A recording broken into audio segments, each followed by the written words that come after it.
ગણિત chapter number 8 એટલે કે રાશિઓની તુલના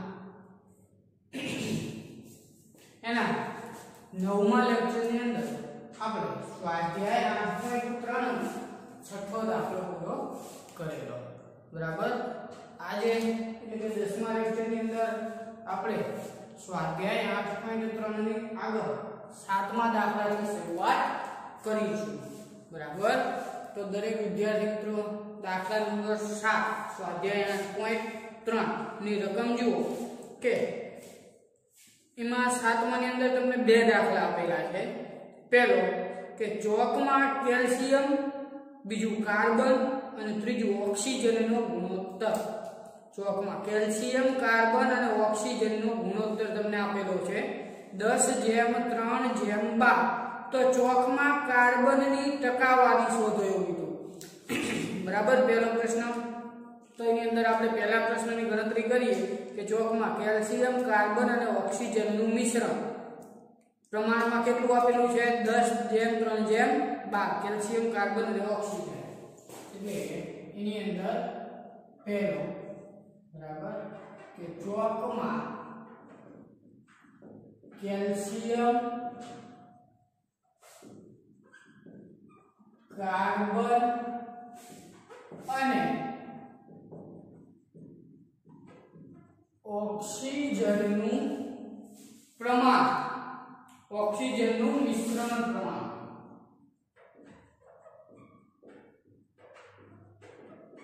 કેટલું આપેલું છે 10:3:12 આ તમને રકમમાં આપેલું છે બરાબર। તો ચોકમાં કાર્બનની ટકાવારી શોધવાની છે। પહેલા તો પ્રમાણના જે પદો છે એનો સરવાળો લઈ લઈએ, પ્રમાણના પદોનો સરવાળો, પછી ચોકમાં કાર્બનના ટકા શોધીએ બરાબર। કોના ટકા શોધવાના કીધા છે કાર્બનના, આપણે આગલા દાખલા ગણ્યા હતા। તો પ્રમાણમાં પહેલા પદોનો સરવાળો લઈ લઈએ, પ્રમાણમાં પદોનો સરવાળો એટલે કે 10 + 3 + 12 કેટલા થશે 12 ને 15, 15 ને 10 25। હવે રકમમાં જુઓ ટકા કોના શોધવાના કીધા છે તો ચોકમાં કાર્બનની ટકાવારી શોધો એવું કીધું। કોની કાર્બનની। તો ચોકમાં કાર્બનના ટકાનું સૂત્ર મૂકો છો, ચોકમાં કાર્બનના શું શોધવાના છે ટકા। કાર્બનના કેટલા ટકા છે બીજા નંબરનું એટલે કે 3, કુલ સરવાળો કેટલો 25, ટકા શોધવા હોય તો તમે કેટલા વડે ગુણવા જોઈએ 100 બરાબર। છેદ ઉઠશે 25 × 100 એટલે કે 3 × 4 3 × 12% બરાબર। માટે ચોકમાં કાર્બનના કેટલા ટકા છે 12%, માટે ચોકમાં કાર્બનના 12% છે બરાબર। ખ્યાલ આવે છે દરેક જણને। એવી જ રીતના પ્રશ્ન નંબર 7 ની અંદર બીજો દાખલો પૂછેલો છે આગળ એના એટલે કે 7મા દાખલાની અંદર પ્રશ્ન નંબર 2 કે જો ચોકમાં કાર્બનનું વજન 3 ગ્રામ હોય તો ચોકનું વજન શોધો। શું કીધું છે કે જો ચોકમાં કાર્બનનું વજન 3 ગ્રામ હોય તો ચોકનું વજન શોધો। તો આપણે ચોકનું વજન શોધવાનું છે, ચોકનું વજન આપણને ખબર છે નહીં। તો પહેલા ધારી લઈએ, ધારો કે એક ચોકનું વજન x ગ્રામ છે। જોજો પ્રશ્ન નંબર 2, ધારો કે એક ચોકનું વજન કેટલું ધાર્યું આપણે x ગ્રામ છે બરાબર। ચોકનું વજન x ગ્રામ। હવે ચોકમાં કાર્બનના કેટલા ટકા હતા પહેલા પ્રશ્નમાં આપણે શોધ્યા, કેટલા ટકા 12%। ચોકમાં કાર્બન કેટલા ટકા છે 12% છે। ચોકમાં 12% શું છે બરાબર એ આપણે પ્રશ્ન નંબર 1 ની અંદર શોધ્યા કાર્બનના ટકા. તો એમાંના કાર્બનનું વજન કેટલા ગ્રામ આપણને રકમમાં કીધું છે 12% નું 3 ગ્રામ બરાબર. તેમાંના કાર્બનનું વજન કેટલું છે 3 ગ્રામ. તેમાંના કાર્બનનું વજન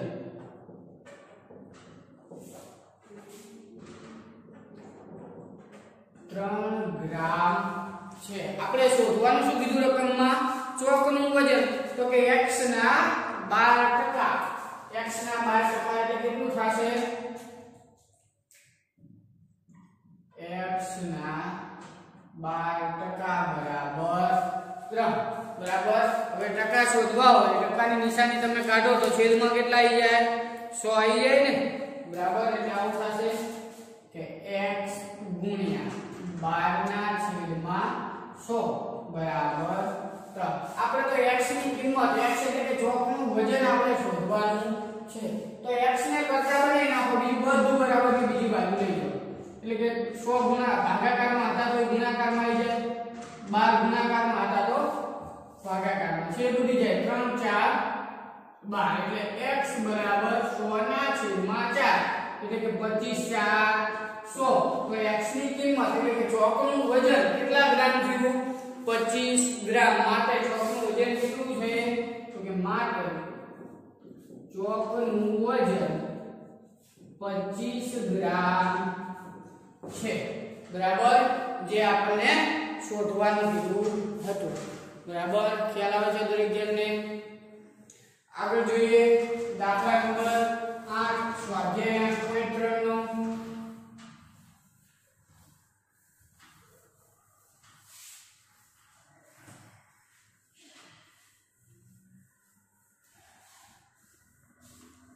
સ્વાધ્યાય 8.3 નો દાખલા નંબર 8 બરાબર. રકમ જુઓ તમારી ટેક્સ્ટ બુકમાં. અમીના ₹275 માં એક પુસ્તક ખરીદે છે બરાબર. તો પુસ્તકની ખરીદ કિંમત એટલે કે ખકી કેટલી થઈ ₹275. પુસ્તકની ખરીદ કિંમત એટલે કે ખકી બરાબર ₹275. આગળ જો રકમમાં અને 15% નુકસાન વેચી એટલે કે 15% નુકસાન સાથે એને વેચી દે છે. તો પુસ્તક વેચતા થયેલી ખોટના ટકા કેટલા થયા 15%. પુસ્તક વેચતા થયેલી ખોટના ટકા પુસ્તક વેચતા થયેલી ખોટના ટકા કેટલા ટકા સાથે વેચી દે છે તો કે 15% સાથે બરાબર. આગળ રકમમાં તો તેને પુસ્તક કેટલા રૂપિયામાં વેચ્યું હશે એટલે કે એની શું શોધવાની છે આપણે વેચાણ કિંમત બરાબર. શોધવાની શું છે પુસ્તકની વેચાણ કિંમત. વેચાણ કિંમતને ટૂંકમાં શું કહેવાય વેકી. આ આપણે શોધવાની છે બરાબર. ફરીથી એકવાર રકમ જુઓ કે અમીના ₹275 માં એક પુસ્તક ખરીદે છે અને 15% નુકસાન વેચી દે છે. તો તેણે પુસ્તક કેટલામાં વેચ્યું હશે તો પહેલા તો પુસ્તક વેચતા થયેલી જે ખોટ છે ટકામાં આપેલી છે એને આપણે શેમાં શોધવી પડશે રૂપિયામાં બરાબર. તો કે પુસ્તક વેચતા થયેલી ખોટ જો અહીંયા પુસ્તક વેચતા થયેલી ખોટ બરાબર કેવી રીતના શોધશો તો કે ખરીદ કિંમત એના કેટલા ટકા છે 15%. ખરીદ કિંમત કેટલી છે પુસ્તકની ₹275. ટકાની નિશાની કાઢો તો છેદમાં કેટલા આવી જાય 100. 275 ગુણ્યા 15 કરો દરેક જણ. 275 ગુણ્યા 15 એટલે 4125 થશે. કેટલા 4125 છેદમાં તો 100 છે. 2 મીંડા છે તો પાછળથી 2 આંકડા પછી પોઈન્ટ મૂકાય એટલે કે 41.25 રૂપિયા શું મળશે તમને તો કે પુસ્તક વેચતા થયેલી ખોટ જે આપણને ટકામાં આપેલી હતી 15% એને આપણે રૂપિયામાં ફેરવી દીધી. હવે રકમમાં આપણને શોધવાનું શું કીધું છે? પુસ્તકની વેચાણ કિંમત. તો વેચાણ કિંમતનું સૂત્ર શું થશે? તો કે ખરીદ કિંમત માઈનસ ખોટ. તો કે માટે પુસ્તકની વેચાણ કિંમત બરાબર પુસ્તકની વેચાણ કિંમત બરાબર ખરીદ કિંમત માઈનસ ખોટ. ખરીદ કિંમત કેટલી છે પુસ્તકની? 275 રૂપિયા. ખોટ રૂપિયામાં કેટલી મળી? 41.25. હવે આવી બાદબાકી તો તમને આવડે ને, આપણે શીખ્યા હતા આગળના લેક્ચરમાં, બરાબર? તો કે બાદબાકી કરો તમને જવાબ મળશે 233.75. કેટલો? 233.75 રૂપિયા. માટે પુસ્તકની વેચાણ કિંમત કેટલી થશે? 233.75 રૂપિયા. માટે પુસ્તકની વેચાણ કિંમત 233.75 રૂપિયા થાય. બરાબર? આંખમાં દાખલામાં ખ્યાલ આવે. આગળ જોઈએ સ્વાધ્યાય 8.3 નો દાખલા નંબર 9.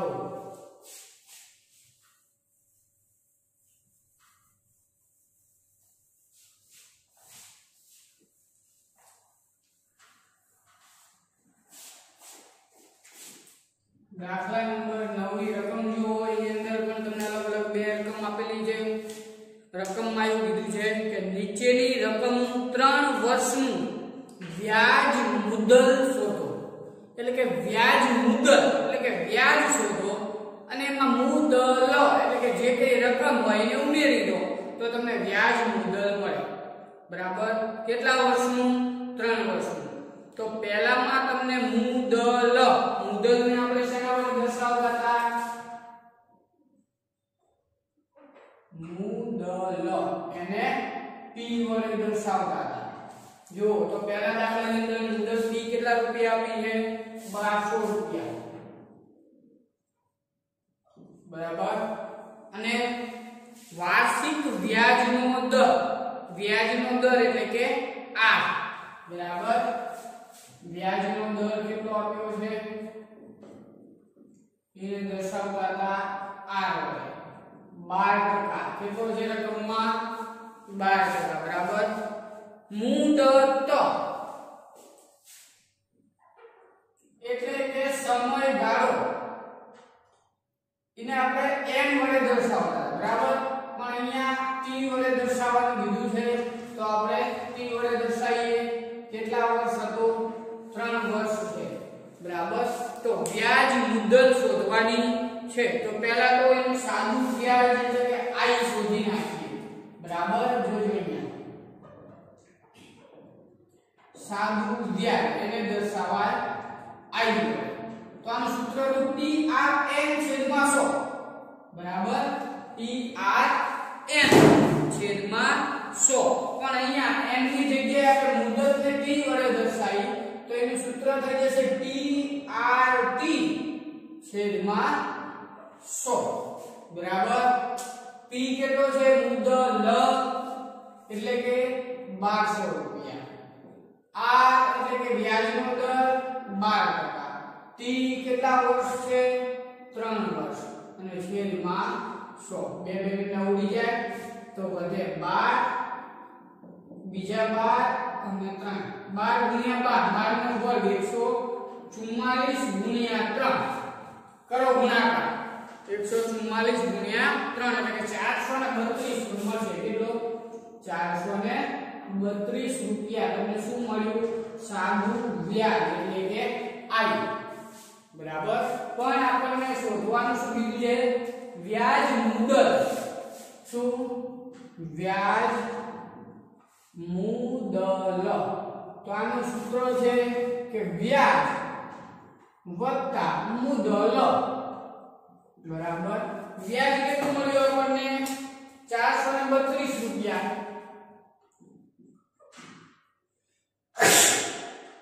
પ્લસ મુદ્દલ રકમમાં કેટલી છે? 1200 રૂપિયા. બરાબર? તો 1200 પ્લસ 432 કેટલા થાય? 1632 રૂપિયા શું થશે? વ્યાજ મુદ્દલ. તો આવડે કે ના આવડે આ દાખલાના દરેકને? બરાબર?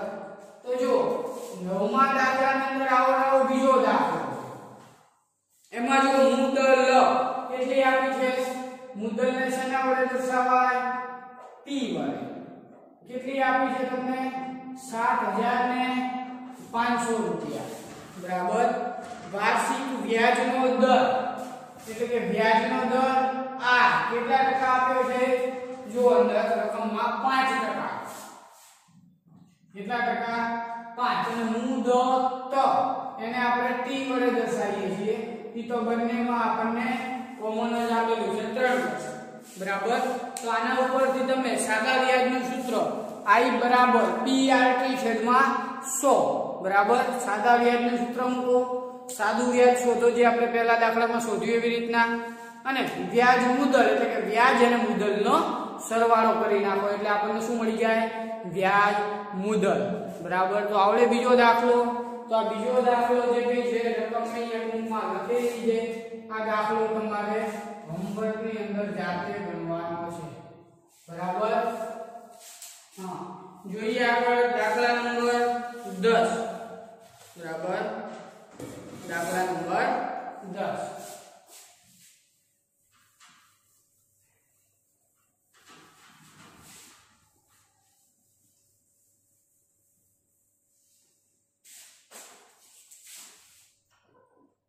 જો દાખલા નંબર 10 ની રકમ કે ₹56,000 નું કેટલા ટકા વ્યાજ દરે 2 વર્ષનું વ્યાજ 280 થાય.